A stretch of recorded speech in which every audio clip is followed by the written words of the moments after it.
Synthesis involves taking the high-level description and making concrete circuit implementations based on the above-mentioned constraints. There are many competing technologies in the current world of quantum processing units. There's neutral atoms, silicon qubits, superconducting qubits, trapped ions, NV centers, to name just a few. It's the zoo of qubits, which is an expression I don't like, but I am willing to use it because I do believe some of them are cute but useless, some are scary and may bite you, and it's very likely most of them will be extinct soon. So some QPUs are ahead in the race, others show future promise, and as is the case in classical silicon computers, maybe only one will stay with us in the future. The cloud-connected hardware currently available via the Classiq platform includes ions and superconducting qubits. Trapped ions are built from atoms in a vacuum chamber, which had one or more electrons stripped from them. This makes it possible to trap them by using electromagnetic forces. These forces are very strong, so trapped ions can remain trapped in a vacuum chamber for very long times, measured in days or more. Ions are typically placed in a row, one next to each other, like a string of pearls. Each can be manipulated using lasers, exciting a specific ion to a specific quantum state. That's the gist of the single qubit operation. 2-qubit operations are also done with lasers and happen via a mechanism called the Monod-Sorensen gate. They depend on the relative quantum states of two ions in the chain. Amazingly, the ions in these 2-qubit operations don't have to be next to each other. As we mentioned before, ions are more well connected than superconducting qubits. In superconducting quantum computing, the qubits are implemented by building electrical circuits that have special elements in them that are built from superconducting materials. These elements, called Josephson junctions, are the key to building a device whose quantum states are suitable to building qubits. So there are distinct and controllable two states that we can put that system in by using, in this case, microwave radiation. There's a lot more to be said on superconducting qubits, which are currently a workhorse of the quantum industry, but we won't go into more detail now. One thing we can say is that typically, as of today, the number of qubits available via quantum clouds is larger for superconducting qubits than those of trapped ions.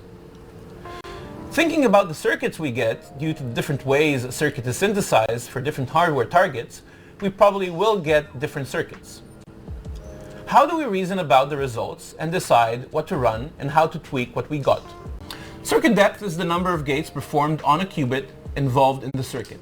Some functions, like multi-controlled operations with many control qubits, can have different implementations, which differ by the number of auxiliary qubits used. The Classiq built-in function library has a multitude of such functions. A trade-off exists between the number of auxiliary qubits used to construct the gate versus its depth and CX gate count. Let's synthesize a circuit with a single MCX gate of 10 control qubits. The total number of functional qubits is 11. In addition, let's optimize the CX gate count.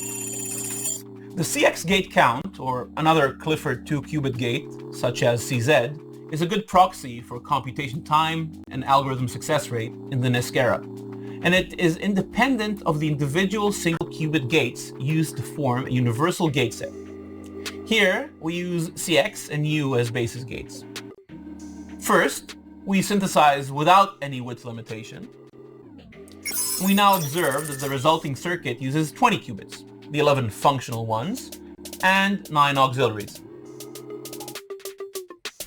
As expected, the synthesis engine chooses an implementation that uses more auxiliary qubits to reduce the CX gate count. Now, let's limit the width to 11 qubits. As a result, the synthesis engine chooses an auxiliary-less implementation. As expected, the CX gate count is higher due to the additional hardware restrictions. Let's discuss a more advanced example of the quantum analog of such behavior. First, let's ask Classiq synthesis engine to construct a 50 control qubit MCX gate and optimize the circuit on the CX gate count. We assume a fully connected qubit diagram, so there are no restrictions on the entangling gates. The resulting circuit requires 100 qubits, 51 functional ones, split into 50 control qubits and a single target qubit, and an additional 49 auxiliary qubits. This implementation uses many auxiliary qubits to reduce the CX gate count as much as possible, just like we saw previously. Now let's ask the synthesis engine to generate the same MCX gate, but now for the IBM 127-qubit Eagle processor. A superconducting architecture with limited connectivity between the qubits, as shown in this image. The connectivity diagram is formed by vertically stacking lines of 14 or 15 qubits and connecting them via alternating 4-qubit layers. We select the quantum device and synthesize the circuit. It takes a bit longer due to the qubit routing involved in the circuit compilation process. The resulting circuit now uses 75 qubits only. Let's explain this result.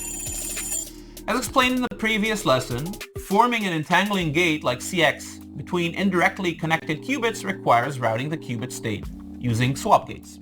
And each swap gate costs us 3 CX gates. Gate-level compilers perform optimization passes to reduce this number of necessary swap gates. However, this example shows that a turning point still exists, resembling the classical case. Using too many auxiliaries results in routing overhead bigger than the gain obtained from temporarily storing the quantum computations. Note that this result doesn't mean that the best possible implementation of MCX for this specific hardware consists of 75 qubits. It tells us that this is We can do that by choosing the state preparation Q mode and edit the probabilities. That's our circuit. Now we can click the execute button. Welcome to the execution screen. From here, we can control our execution preferences, perform multiple executions at once, and compare our circuit's performance on multiple hardware. But let's do it one step at a time. The left side of the screen allows us to choose the backends, filter by the different providers and the backend type, whether it's a hardware or a simulator, in order to find your favorite machine. Most of the backends require credentials that you may get by opening accounts on the respective provider, such as IBM Quantum, Azure Quantum, Amazon Braket, and IonQ. We will start by using the Air simulator, which runs inside the Classiq platform, meaning you don't need any firmware credentials. The right side of the screen allows us to modify the execution preferences. For now, we will focus on 2 preferences: the number of shots, which we will keep, and the transpilation option. It allows us to transpile the circuit before execution to better fit to the backend, with different levels of optimization. We will keep it at the decomposed level as well. Now we are ready. Let's run! We are redirected to the job screen that represents all the execution jobs we have submitted. We can see that the execution result is indeed what we anticipated, a rise in amplitude of the states 00, 01, 10, and 11. This was a simple exercise, making sure we know what are our options. Let's see what else we can do with a bit more sophisticated example. Back to the synthesis table. Let's scroll all the way down to the Q mode called Learning Functional Level Design Arithmetics. Adjust the max width to 7 and synthesize. This circuit prepares a couple of registers in different bell states, 00 plus 11 and 01 plus 10, and afterward adds them up. The interesting part of the circuit is the adder, since it behaves differently at different connected hardware. And we can even see that before executing the circuit. We are going to execute the circuit on 3 different backends from 3 different providers. Let's choose IBM Nairobi, Amazon Braket SV1, and Azure IonQ QPU.